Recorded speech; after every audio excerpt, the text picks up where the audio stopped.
આગલા વર્ષે આવું રિઝલ્ટ બી નહીં હતું હમ ને તોડ બી એવો લાગ ઓછો હતો અને ફૂટ બી એટલું બધું કાંઈ હતું નહીં. જાત આ જ હતી. અચ્છા. રિઝલ્ટ એવો આવ્યો કે રોજે રોજ તોડવું પડતું છે. ઓહો, ગયા વર્ષે આ જ બિયારણ રોપેલું. આજ કેટલી તોડ થશે એવું લાગે? હજુ તો મારે આખું ચોમાસું નીકળી જશે. આ ચોમાસું આખું નીકળી જશે. હા. નમસ્કાર ખેડૂત મિત્રો, આજે આપણે એવા એક ખેડૂત મિત્રને મળવા માટે આવ્યા છે કે જેમના ખેતરમાં ભીંડાની ખેતી કરી છે. અત્યારે મહિનો ચાલે છે મે મહિનો અને આજે તારીખ છે 25, એટલે કે મે મહિનાના આખરી દિવસ છે, છેલ્લા દિવસો ચાલી રહ્યા છે. તમે ખેતર જોઈ શકો છો, એકદમ લીલું છમ. તો આજે ખેડૂત મિત્ર આપણી સાથે અહીંયા ઊભા છે. એમના પરિચય સાથે આપણે જાણીએ કે આ કઈ જાત બનાવી છે અને એમાં ટ્રીટમેન્ટ શું કરી છે. તો સૌ પ્રથમ તમારો પરિચય આપજો. શું નામ છે તમારું? મારું નામ કમલેશભાઈ કલણભાઈ ગામિત, દાદરિયા. ઓકે, એટલે તાલુકો કયો? વાલોડ. હા, અને જિલ્લો? તાપી. તાપી. મને જણાવો કે આ ભીંડાની ખેતી તમે કેટલા વર્ષોથી કરો છો? ભીંડાની ખેતી તો 3-4 વર્ષ જેવા થયા. 4 વર્ષથી કરો છો, બરાબર. હવે અત્યારે આ વર્ષે કઈ જાત બનાવી આ ખેતરમાં? રૂકમણી. રૂકમણી, બરાબર. તો ખેડૂત મિત્રો, આ રૂકમણી જાત છે. કેટલા મહિના થયા આ રોઈપાને? મહિનો ઉપર થઈ ગયા. મહિનો ઉપર થઈ ગયા. એટલે મતલબ ચાલુ થયા તે કે પછી? ચાલુ કેટલા દિવસ હમણાં? 20 તોડ તો તોડી લીધા. 20 તોડ તોડી લીધી? હા. અચ્છા, એટલે લગભગ 2 મહિના જેવા થયા હશે 2 મહિના રોપેલા ને? હા, 2 મહિના આસપાસ ખરા, બરાબર. તો આજે વર્ષોથી તમે મતલબ 4 વર્ષથી તમે ખેતી કરો છો ભીંડાની, અને આ વર્ષે તમે ભીંડાની ખેતી કરી છે. આ બેમાં તમને તફાવત શું લાગે? શું ફેરફાર લાગે? તફાવતમાં આ વર્ષે મેં દવા વાપરી. કઈ દવા? આજે અહીંયા નીચે આપણે અહીં રાખી છે. હા, સ્ટીમરીચ છે, શેત છે, રેપઅપ છે, બાયો 99 છે, NPK છે અને ઝિંક. હા, આ વસ્તુ તમે વાપરી. કેટલા દિવસે છંટકાવ કર્યો અને જમીનમાં કેટલી વખત આપ્યું? જમીનમાં મેં 2 વખત વાપરી. ને છંટકાવ 3-4 વાર જેવી લાગી, 4 વાર લાગી. અચ્છા, તો એનાથી તમને શું ફાયદો દેખાય? આગલા વર્ષોમાં કરતા અત્યારે શું ફાયદો વધારે દેખાય એ થોડીક વાત કરો. આગલા વર્ષે આવું રિઝલ્ટ બી નહીં હતું ને તોડ બી એવો લાગ ઓછો હતો અને ફૂટ બી એટલું બધું કાંઈ હતું નહીં. જાત આ જ હતી. અચ્છા. જે આ રૂકમણી છે એ જ આગલા વર્ષે રોપેલી હતી, તો રિઝલ્ટ એટલું નહીં હતું. તો છતાં આ વખતે આ વાપરી તો રિઝલ્ટ એવો આવ્યો કે રોજે રોજ તોડવું પડતું છે. ઓહો, ગયા વર્ષે આ જ બિયારણ રોપેલું? આ કેટલા કિલો રોપેલું ગયા વર્ષે? એ 500 ગ્રામ. 500 ગ્રામ. આ વર્ષે એટલું જ છે, 500 ગ્રામ જ છે. હા, બિયારણ તેનું તે જ રૂકમણી જ, બરાબર. તો ગયા વર્ષે આ 500 ગ્રામમાંથી કેટલું ઉત્પાદન આવતું? એમાંથી 30 કિલો એટલું નીકળતું હતું. અને વચ્ચે એક દિવસ છોડીને તોડતા કે દરરોજ? એક દિવસ છોડીને 30 કિલોના આસપાસ નીકળતું 500 ગ્રામમાંથી. ગયા વર્ષની વાત છે. વધારેમાં વધારે કેટલું નીકળેલું?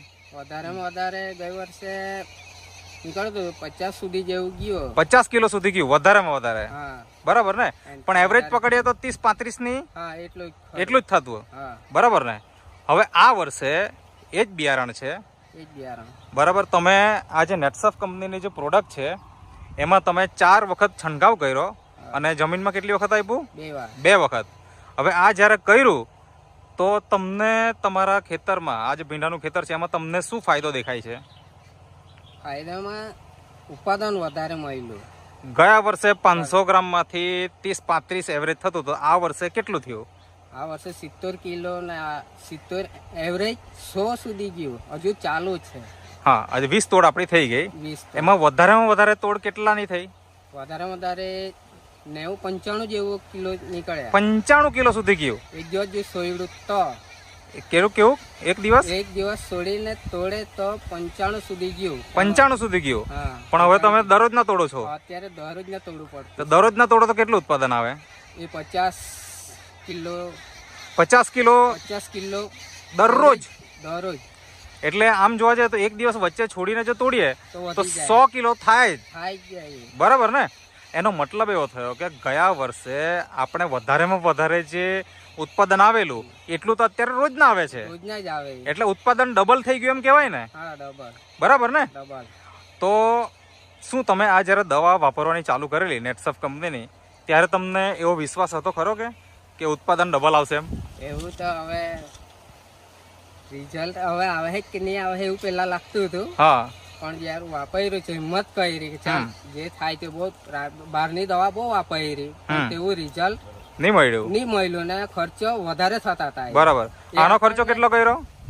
આ મારે ખર્ચો 5,000. બરાબર. અને માનો કે આ નહીં વાપરતે તો કેટલો ખર્ચો થઈ જતે? એ વધી જતે. કારણ કે ગયા વર્ષે કેટલો થયેલો? ગયા વર્ષે તો 10,000 ઉપર જેવું થઈ ગયું. બરાબર. કારણ કે દવા રોજે એક દિવસ છોડીને દવા લાવવાની, એક બોટલ લાવવાની, એટલે ખર્ચો બહુ વધારે થઈ જતો. તો આ વર્ષે એવું થયું ખરું કે દર એક દિવસે આતરે તમારે છાંટવું જ પડે એમ? ખર્ચ જ ઘટી ગયા. તો હમણાં તમે મતલબ જંતુનાશક દવા કેટલી વાર છાંટી આમાં? જંતુનાશક દવા 2 વાર જ છાંટેલી. 2 જ વાર? 2 જ વાર. મતલબ આ 2 મહિના હવે થઈ જવાના અને 2 મહિનાની અંદર ખાલી 2 જ વખત? 2 જ વખત. એટલે કે આ દવા જો રેગ્યુલર વાપરે નેટસફ કંપનીની જે બાયોફિટ છે તો એના કારણે જંતુનો ઉપદ્રવ પણ ઓછો થઈ જાય. ઓછો રોગ આવે જ નહીં તો માન જ ચાલે. બરાબર.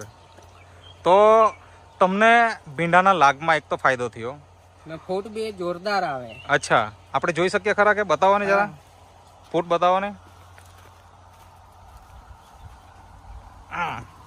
આ ખેડૂત મિત્રો તમે જોઈ શકો છો આ ફૂટ નીચેથી ઘણી બતાવો ને કેટલી ફૂટ છે.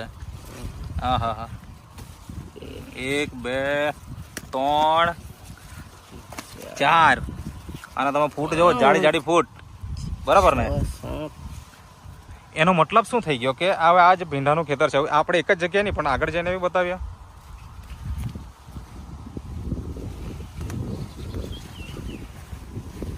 અહીંયા આપણે જોઈએ, આ જોઈ શકો છો આ ફૂટ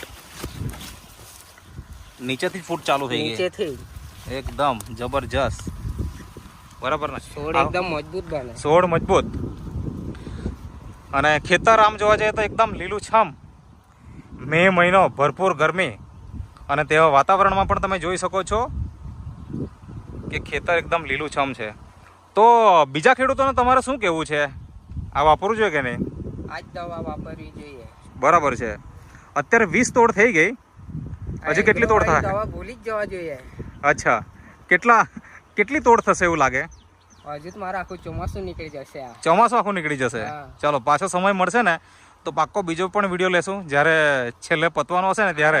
આ ચોમાસું બિંદાસ નીકળી જાય. હવે મને એક વસ્તુ જણાવો, ખેડૂતો દરેક આજે ખેતી, હા એક વસ્તુ છે કે આ મે મહિનામાં ભીંડા આવા થાય નહીં ને કોઈ રોપે બી નહીં. બરાબર. રોપે તે એપ્રિલમાં રોપે. હા હા હા, તો 1 મહિનો પહેલા જેવું આમ તેમ હશે. બરાબર છે.